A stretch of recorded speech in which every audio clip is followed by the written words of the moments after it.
So I'm a fan of Game of Thrones.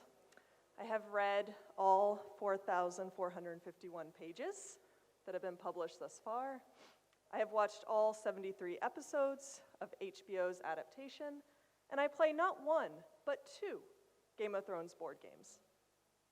So let this suffice to say that I'm deeply invested in the story that Game of Thrones is telling. And because I'm a fan, I want to use Game of Thrones to help me think about the responsibilities of fiction writers when they're depicting rape. I'd like to start with a definition of rape culture that is offered by feminist cultural critic, novelist, and essayist Roxane Gay. So Gay says, "We live in a culture that is overly permissive where rape is concerned. While there are certainly many people who understand rape and the damage of rape, we also live in a time that necessitates the phrase rape culture. This phrase denotes a culture where we are inundated in different ways by the idea that male aggression and violence towards women is acceptable and often inevitable." So following from this definition, the question I want to ask is, does the depiction of rape in Game of Thrones tell the truth about rape and rape culture? Does it tell the truth about the realities of rape and the effects of rape for victims and survivors? So Game of Thrones is an artistic production, right? Martin is the author who is crafting the books, and David Benioff and Dan Weiss are the crafters of HBO's adaptation. I'm going to focus on HBO's adaptation and suggest that as artists, Benioff and Weiss do not tell the truth about rape. The Game of Thrones, the TV show, ignores the realities of rape and effects of rape for victims and survivors. It fails to ask us being its fans and its viewers, to adequately challenge the prevalence of rape within the world of Game of Thrones and within our own society. I'm also going to challenge Martin's defense of depictions of sexual violence and that they tell the truth in rape. So I'm going to discuss 2 scenes in detail. You don't have to know anything about Game of Thrones to follow along, but there will be spoilers, and I will be ignoring much of the detail about how these scenes fit into the broader plot. I'm also going to describe them in some detail to illustrate to you why I think that Benioff and Weiss do not tell the truth about rape, so take whatever care you may need to take. So one of the most controversial sexual assault scenes in Game of Thrones is Jaime's rape of Cersei, which occurs in season 4, episode 3. Just to give you some context, Jaime and Cersei are lovers. They're also siblings. They have 3 children together, though Cersei's husband is the presumed father. And their oldest child, who is the king, has been murdered. So here's the scene. Jaime comes to the church where Cersei stands, watch over her son's corpse, and they mourn together. Cersei is crying. Jaime holds and comforts her. They kiss, and Cersei breaks off the kiss. After she breaks off that kiss, Jaime tells her, "You're a hateful woman. Why have the gods made me love a hateful woman?" He grasps her hair behind the neck, forces her to turn around and moves to kiss her. Cersei struggles against him. She asks him to stop, not to continue in the location, and her requests appear to become much more frantic. He rips away her clothes and forces her to the ground. She says it's not right. She is crying. Jaime says, "I don't care," and he continues to rape her. Okay, so fans, right, myself included, we hate this scene. Many of us call attention to how the scene plays out in the book, A Storm of Swords, where Cersei exhibits much more agency. Also absent in the book are misogynistic remarks that if Cersei does not want to have sex, she is hateful and thereby withholding. Now in the novel, Cersei gives voice literally to her feelings of pleasure in the scene. I'm going to give you a brief quotation which gives you a sense of the broader passage, which is on the handout if you have one. So, "Hurry," she was whispering now. "Quickly, quickly, do it now, do me now. Jaime, Jaime, Jaime." Her hands helped guide him. "Yes," Cersei said as he thrust. So what I think's good about this passage is that Cersei is actively guiding Jaime to a sexual position. We get the implication that her sexual pleasure matters and she's acting on her desires. The second scene I want to mention is a case of marital rape from season 1, episode 1. And yes, that's the first episode of the show ever. contains a sexual assault. So in this scene, Daenerys, who's the daughter of an outed king, is married off to Khal Drogo, who is the leader of another culture.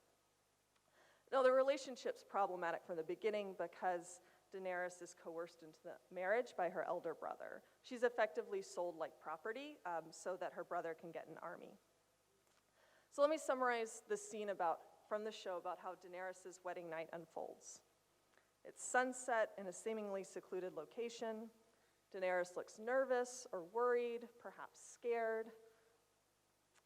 Drogo approaches her from behind.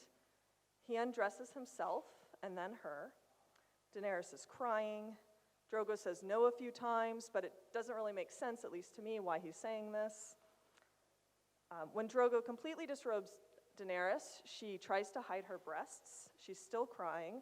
Drogo has sex with her, facing her backside.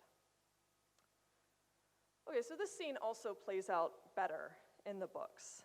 There are still concerns about coercion and consent that can't be ignored, but the depiction is better. In the book, Drogo's repeated no's are interpreted as questions, gauging when Daenerys gives consent, or if she gives consent. There is foreplay, right, beginning with hand-holding and escalating from there, and Daenerys is a participant in this foreplay. By the end, it seems as if she does consent to sex. Here's the final line from the scene in the book. Daenerys took his hand and moved it down to the wetness between her thighs. Yes, she whispered as she put his finger inside of her. I think this line is amazing. So putting aside worries about consent and coercion, I think it's very significant that Daenerys provides an explicit verbal statement of consent. I also think it's significant that she's centered as a sexual subject, right? Whereas in the HBO show, we have phallic penetration. That places Drogo as a sexual subject. Here in the book, Daenerys' sexual pleasure is privileged above Drogo's. So this far, I've cautiously, extremely cautiously affirmed the book's depiction of these scenes over HBO's rendition of them, because they provide more agency for women characters and depict them as active participants in sex, and because their pleasure matters, not just the pleasure of their male characters. Now, I think that Martin's depictions in the novels may very well be problematic. For example, Cersei and Jaime's relationship has a history of using the word no as part of their sexual play, and there's no indication that there is another safe word that is functioning as no in those contexts. And this strikes me as problematic, a problematic representation of a healthy sexual relationship, because it reinforces the myth present in rape culture that no matter what a person says, their verbal consent is whatever they say, that verbal utterance is taken to be consent. So with some caveats, what I want to affirm is that Martin succeeds in depicting women as sexual, desiring, pleasure-seeking agents. Now, I won't attempt to guess why the show creators chose to depart from the book when writing these scenes for television, but I would like to consider the justification that Martin has given for sexual violence, both in the show and in his novels. In response to Jaime's rape of Cersei, Martin cautiously defends Benioff and Weiss's decision, saying that the rape makes narrative sense in the show, given the different timeline and plot arc. And he also says some things about artistic freedom. Now, this particular defense relies on Martin's broader justification for sexual and violence in Game of Thrones, which could be summarized as rape is horrible and happens often. So in a New York Times interview from 2014, Martin gives this justification for sexual violence. He says, "An artist has an obligation to tell the truth.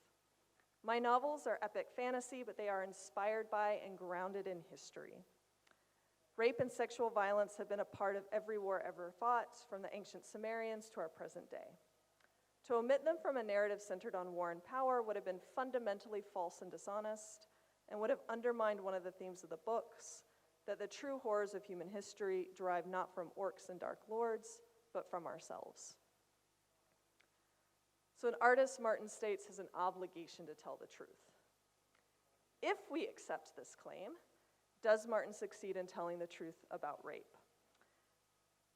If Martin or the show is aiming at the truth, I think they fall short. I do admit that in some senses, Game of Thrones tells the truth about rape. They do acknowledge that perpetrators of rape are often people close to victims and survivors, people that they may trust. And yes, I want to affirm that rape is bad and horrible. But that's only part of the truth. Telling the truth about rape means that we have to look at how a culture supports and makes possible and makes prevalent acts of rape. So telling the truth about rape means we have to tell the truth about rape culture as well. So as a fan, my main complaint about Game of Thrones is it doesn't ask us to problematize rape or rape culture. Rape fades into the background. It's not brought forward consciously or deliberately as something that ought to be critiqued. I think this is true of the books as well, but I don't have time to convince you of that point. So take Jaime and Cersei again. The show doesn't give us any sense of what Jaime's betrayal of Cersei's trust does to her, specifically. We don't get any kind of acknowledgement from Jaime, and we're invited to read his character arc as being on a path of redemption. So this happens as we're supposed to see him on a path of redemption. Now, although Cersei's character arc through the show might be interpreted as one of empowerment despite numerous acts of violence committed against her, her rape by her lover and her brother doesn't lead to any kind of commentary in the show. It becomes a background piece and ignores the complexities and the difficulties that survivors of acquaintance rape may experience. So Game of Thrones does not tell the truth about rape in this scene. So now take Daenerys. She develops a loving relationship of sorts with Drogo, which I think makes a bit more sense in the books because we spend a lot of time on the pleasures of their physical intimacy. In the show, marital rape is something that happens to Daenerys and is quickly moved on from. It's quickly overcome in the political drama of the plot. And the show doesn't ask its viewers to grapple with the difficulties of marital rape or rape from an intimate partner. Thus, I suggest that this is also a dishonest representation of rape and its realities for victims and survivors. Now, sadly, I can't discuss all depictions of rape in Game of Thrones. So originally, I had planned to speak about a gang rape in Craster's Keep, where we have, in a scene, two men talking while women are being assaulted and raped in the background. I plan to talk about Sansa Stark and reasons why we should be skeptical that the depiction of her rape is justified because it leads to her coming into her own agency. So if you want to connect with me in other ways, we can talk about those things. But to conclude, I want to return to this idea that artists have an obligation to tell the truth. Like Martin, feminist critic Roxane Gay believes that artists should tell the truth. But she conceptualizes the truth about rape in a way that enables a critique of rape culture. This is what she says. She says that she considers my responsibility as a writer and what writers can do to critique rape culture intelligently and illuminate the realities of sexual violence without exploiting the subject. Now, Martin describes his writing philosophy as show, don't tell. But the showing of sexual assault in HBO's Game of Thrones falls short of the truth about the impact of rape and its realities. It lets rape recede into the background, which invites its viewers to do the same. Rather than take an opportunity to critique rape culture, Game of Thrones perpetuates a culture which makes it easier on all of us to accept that rape is simply inevitable, that it's just an evil that is going to always happen. That, I say, is an exploitation of rape. It does not tell the truth. So thank you. Next, we're going to hear from Rashmi Singh about rape culture and law.